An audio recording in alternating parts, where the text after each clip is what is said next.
A tornearia em madeira é uma atividade que vem crescendo muito no Brasil nos últimos anos.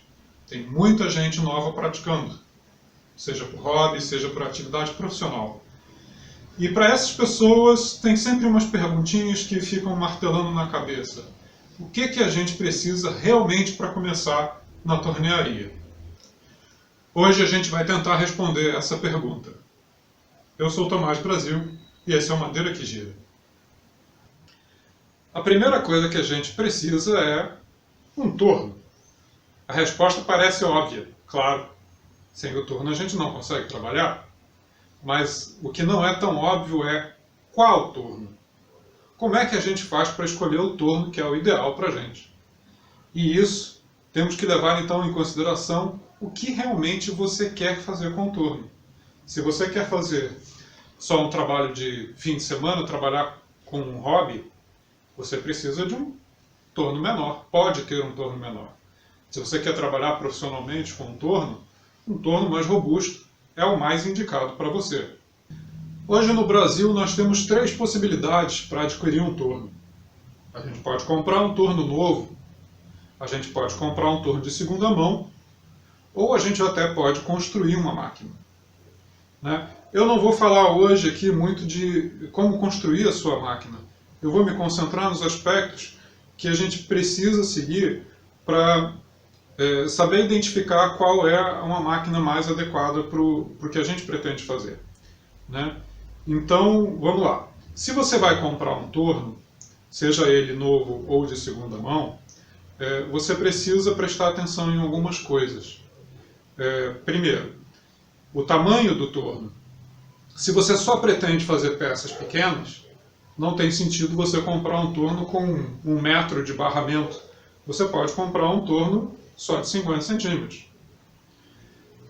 Além do tamanho, você tem que prestar atenção na estrutura da máquina. Uma máquina que tem uma estrutura mais sólida e resistente, ela é mais indicada do que uma máquina que tem uma estrutura mais frágil. Geralmente, tornos que têm o barramento feitos de chapa são máquinas que têm uma estrutura mais frágil. É mais fácil você ter vibração, é mais fácil você ter torção no barramento, o desalinhamento dos cabeçotes. Então, sempre que você tiver uma máquina que tem um barramento de ferro fundido ou de barras sólidas, é mais interessante do que você ter um equipamento de chapa. Outra coisa que a gente tem que prestar atenção é o tipo de controle de velocidade que a gente vai ter e quais as velocidades que a gente vai ter. Né? A gente pode ter um torno como esse meu aqui, que tem um controle de velocidade por polia e correia, ou a gente pode ter um torno com um controle mecânico de velocidade ou com controle eletrônico de velocidade, por inversor de frequência, por potenciômetro. Essas questões são interessantes a gente notar, porque a velocidade do trabalho vai mudar enquanto a gente está cortando a madeira. Em geral, quanto mais rápido fica, melhor o corte. Então, se a gente consegue ter facilidade na mudança de velocidade, é melhor para a gente. Se a gente consegue simplesmente com o giro de um botão trocar a velocidade do torno, é melhor do que ter que parar todo o trabalho e ficar trocando polia e correia até chegar na velocidade indicada. Né? Então, um torno com a possibilidade de você ter 10 velocidades é melhor do que um torno com a possibilidade só de 3 ou 4. Um torno onde você pode ir controlando a velocidade, basicamente mudando de 10 rotações em 10 rotações ou menos até, é melhor do que um torno onde você vai sair de 400 RPM para 600 RPM para 900 RPM. Às vezes você precisa de um valor intermediário que não está ali. Né? Então, o mais indicado seria você ter um torno com um controle de velocidade mais apurado. E por fim, a outra coisa que a gente deveria prestar atenção é a facilidade de se encontrar acessórios para a máquina. Se você adquirir um torno que já tem uma previsão de você poder, com o tempo, ir acrescentando acessórios que vão te facilitar o trabalho, é melhor do que você ter um torno em que você, cada vez que pretende comprar um acessório, tem que fazer uma adaptação qualquer. Então, se você está trabalhando com uma máquina que vai te oferecer a possibilidade de desenvolvimento, é melhor do que ter uma que vai ficar te restringindo o trabalho. Mas olha só, você não precisa comprar a máquina que vai te oferecer tudo. Porque tudo vai depender do que quanto você pode investir na compra do equipamento. Então, a gente tem sempre que lembrar que todas as máquinas, independente de se é a mais barata ou a mais cara, ela vai te oferecer a possibilidade de executar os mesmos trabalhos, as mesmas peças. Claro, se você já tem a possibilidade de sair com uma máquina cheia de acessórios, vai ser mais fácil alcançar determinados resultados. Mas isso não quer dizer que, para começar, você tem que ter o torno mais equipado possível. Todos os tornos vêm com as peças necessárias para você fazer a grande maioria dos trabalhos feitos na máquina. Além do torno, você vai precisar de ferramentas. Mas quais ferramentas? Preciso de um monte de ferramentas para começar a tornear? As ferramentas são caras? A resposta é não. Com 5 ou 6 ferramentas, você consegue uma grande variedade de objetos para fazer. Eu separei aqui 6 ferramentas que eu considero fundamentais para o trabalho na tornearia. Elas são aplicadas em momentos variados e vão te ajudar com basicamente tudo que pode ser feito dentro do trabalho de um torno. Começando com a goiva de desbaste. É a ferramenta inicial que eu uso para transformar a madeira de um bloco ou de um tronco na peça cilíndrica. Dependendo do trabalho que a gente está fazendo, ela pode ser usada praticamente até o fim do objeto, se for um objeto que não tem muito detalhamento. Quando a gente precisa de maior detalhamento, a gente vai para uma goiva de detalhes. Ela é bem mais estreita, tem a ponta mais afilada, então a gente consegue fazer cortes mais precisos, mais finos, detalhamento, um friso, alguma coisa desse gênero. Quando a gente vai trabalhar com tigelas, pratos, bacias, a gente precisa de uma goiva de bacias. Ela é uma ferramenta mais robusta, ela tem uma parede mais grossa, uma distância maior, justamente para a gente poder trabalhar a parte interna de uma tigela, um distanciamento maior do suporte até a área de corte. A gente também provavelmente vai precisar de um formão.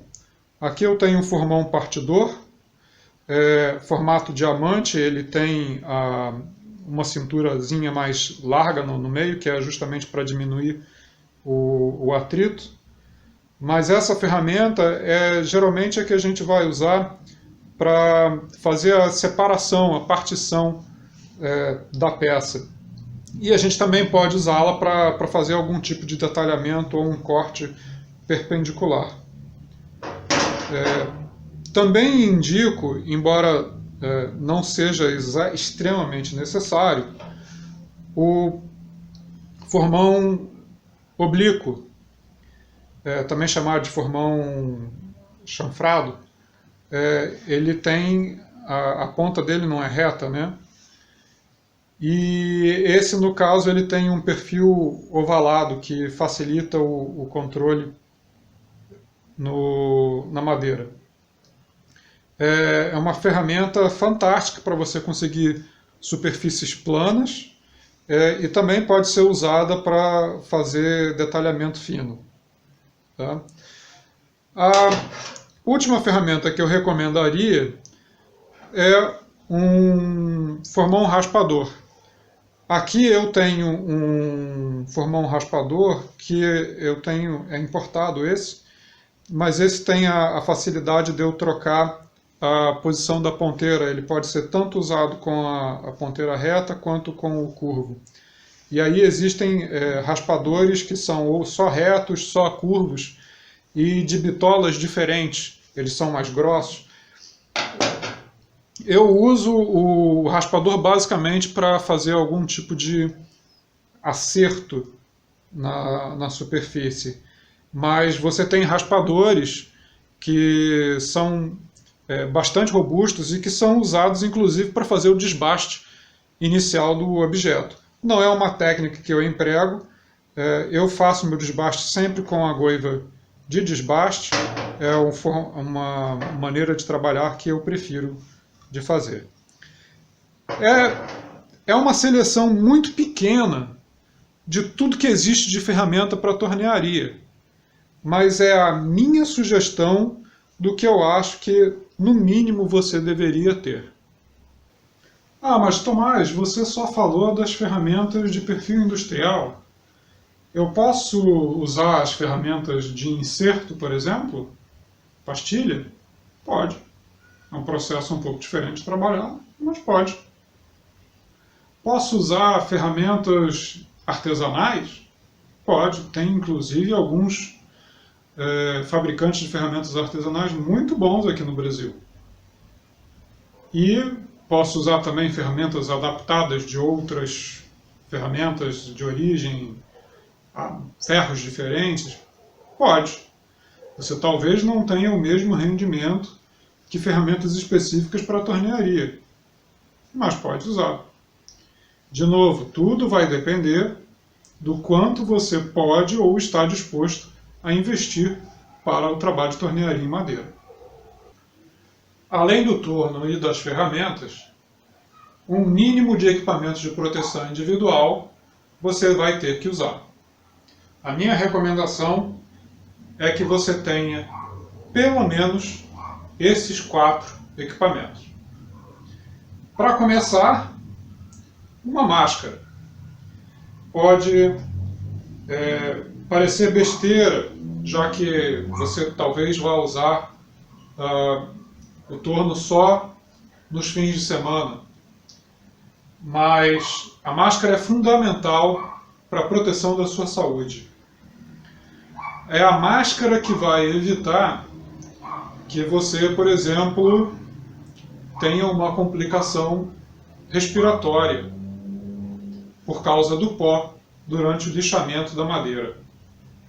A máscara ela também vai te ajudar com a possibilidade de você pegar uma alergia. Várias madeiras têm características alérgicas. E quando não é a madeira, pode ser alguma coisa que esteja na madeira. Pode ser, por exemplo, um fungo, um ácaro. Pode ser, inclusive, se você estiver trabalhando com madeira recuperada, como, por exemplo, madeira de telhado que ficou muitos anos numa estrutura, pode ser que ela tenha algum produto químico, um veneno para cupim, talvez.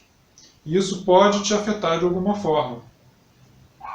Então, a máscara é um acessório, é um equipamento de proteção que você tem que pensar seriamente em usar. Tá? Eu tenho 2 modelos de máscara, porque depende muito do que você está fazendo, você vai precisar de um ou do outro. Mas o mínimo que você vai precisar é a máscara de oficina para pó. Ela vai evitar que você fique respirando aquela quantidade enorme de pó que sai do lixamento. Tá? Quando você vai trabalhar com um material que pode ser um pouco mais forte, uma quantidade maior, uma madeira que tem uma característica diferente, que vai te deixar, por exemplo, a maçaranduba tem essa característica, né? Você sente a garganta, você sente o nariz e é irritante. Uma máscara com multifiltros pode ser interessante. Ela é mais indicada porque ela vai te bloquear mais partículas mais finas, né? E ela tem inclusive a possibilidade de você colocar, além do filtro próprio dela, você pode colocar um sobrefiltro, né? Esse aqui já está até bem usado, você pode ver que tem bastante pó já preso no filtro. Então, é indicado você usar isso quando você tem uma madeira que pode ser mais incômoda para o trabalho. Tá? Além das máscaras, é fundamental que a gente tenha uma proteção para os olhos. Várias madeiras que a gente usa, dependendo do estado delas, elas podem soltar mais lascas, né? O cavaco pode vir na direção do rosto. E principalmente a gente que já usa óculos, a gente tende a não querer usar o óculos de proteção porque a gente já tem uma barreira na frente do olho, mas é muito importante que a gente use também o óculos de proteção. E já que a gente está falando da proteção do rosto, a gente deveria pensar em usar sim um protetor facial. Esse é um protetor facial simples. Se for no advento de um acidente muito sério, onde você vai ter um desprendimento de alguma madeira do torno e ela for projetada na sua direção, ela vai bater primeiro na proteção e não no seu rosto. Eu já tive um acidente uma vez, o único acidente que eu tive nisso. Por um erro meu, eu causei um desprendimento de parte da madeira, ela quebrou, e eu fui atingido no rosto e eu não estava usando o protetor facial. Não tive nenhum dano sério, mas foi um grande susto e poderia ter sido um acidente bastante sério. Conheço muitos casos, mundo afora, de sequelas gravíssimas por causa da não utilização de um protetor facial. Tá? Então, sempre que você for trabalhar com uma madeira mais frágil, onde você pode ter um desprendimento de parte, ou mesmo causar o desprendimento da peça do torno, é indicado que você use um protetor facial. Tá? Então, pelo menos esses 4 você deveria ter à sua disposição para o trabalho com a tornearia. Outra coisa que você vai precisar para trabalhar com tornearia é madeira. E como é que a gente consegue madeira? Você pode conseguir madeira serrada já numa serraria. Você pode conseguir madeira bruta através de coletas ou podas de árvores. Independente de que tipo de madeira você vai trabalhar, você tem que entender algumas coisas sobre a madeira. Toda madeira que você compra numa serraria, você vai estar limitado a tamanho. As madeiras serradas, elas são comercializadas em tamanhos padronizados. E isso pode limitar um pouco o tamanho do objeto que você quer fazer. Para fugir das restrições impostas pela madeira serrada, você pode ir para madeira bruta, fruto de coleta de árvores e poda de árvores. Você pode conseguir madeiras de tamanhos bem maiores, indo para madeira bruta. Só que você tem outras restrições, como por exemplo, o tipo de madeira. É muito mais fácil você conseguir, por exemplo, jatobá, roxinho, numa serraria, do que você conseguir a madeira bruta. Em compensação, você vai conseguir madeiras que não são comercializadas, mas que são muito mais interessantes. Você pode conseguir, por exemplo, ameixeira, néspera, ameixa amarela. Você pode conseguir castanheiro. São madeiras que não são comerciais, mas que ficam muito bacanas num trabalho. Então, independente do que você for trabalhar, você vai ter suas vantagens e desvantagens. O ideal é que você vai acabar indo um pouco para cada lado. Então, fazendo uma rápida recapitulação, nós falamos do torno, falamos da ferramenta, falamos dos equipamentos de proteção individual e falamos um pouquinho de madeira. Mas tem mais duas coisinhas que eu queria falar com vocês e que eu acho que merecem bastante atenção, porque a gente acaba deixando de lado. A primeira delas é o seu local de trabalho. O seu local de trabalho ele não precisa ser grande, todo equipado. Eu, quando comecei na tornearia, eu tinha um quartinho de 1,5 m por 2,5 m, ficava só o torno ali dentro. Mas a grande questão é, tornearia faz uma sujeira enorme. Né? Cavaco voando, é pó de lixamento para tudo quanto é lado. E se você não tiver um local específico, você vai acabar sujando a sua casa inteira. Né? Então, vale a pena você pensar num local específico de trabalho. Né? Protege ele um pouquinho para não passar muito para outros ambientes e fica ali. Depois, se você conseguir expandir o seu local, beleza, expande o seu local. Mas inicialmente, se você quiser começar num lugar pequeno, começa num lugar pequeno. Lembre-se sempre de ter o seu local arrumado, né, e em boas condições de uso. Né? Dá uma checada na parte elétrica, evita de deixar fio exposto. Né? É sempre interessante que a gente possa trabalhar num ambiente seguro. Né? Prestar um pouquinho de atenção nisso. A última coisa que eu acho que a gente ainda tem que conversar é a respeito das ferramentas e máquinas acessórias. Né? E o que eu chamo de ferramentas acessórias e máquinas acessórias? É aquilo que pode ajudar a gente, mas que não é estritamente necessário. Eu posso ter, por exemplo, um motoesmeril de bancada para ajudar com a fiação das ferramentas. Mas ele não é necessário. Você pode fazer a fiação das ferramentas no próprio torno, se usar um disco de lixa. Se você tiver uma furadeira, pode ser da manual, vai te ajudar com a fixação. Se você tiver uma serra, vai te ajudar com reduzir o tamanho da madeira para você colocar no torno.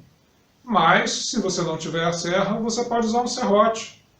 Vai fazer um exercício, mas vai resolver da mesma forma. Então, isso tudo é para vocês entenderem que o que a gente realmente precisa para trabalhar com torno de madeira é o torno, a ferramenta, a madeira, o equipamento de segurança. Um local adequado, se a gente tiver a possibilidade, ferramentas acessórias. O que a gente precisa mesmo é a máquina e muita vontade e disposição para trabalhar. Eu espero que essas dicas tenham sido úteis para vocês. Se vocês gostaram do que foi dito aqui, deixem o seu gostei aqui embaixo e aproveitem para se inscrever no canal. E se vocês tiverem qualquer dúvida, façam suas perguntas no comentário. Assim que eu der, eu respondo.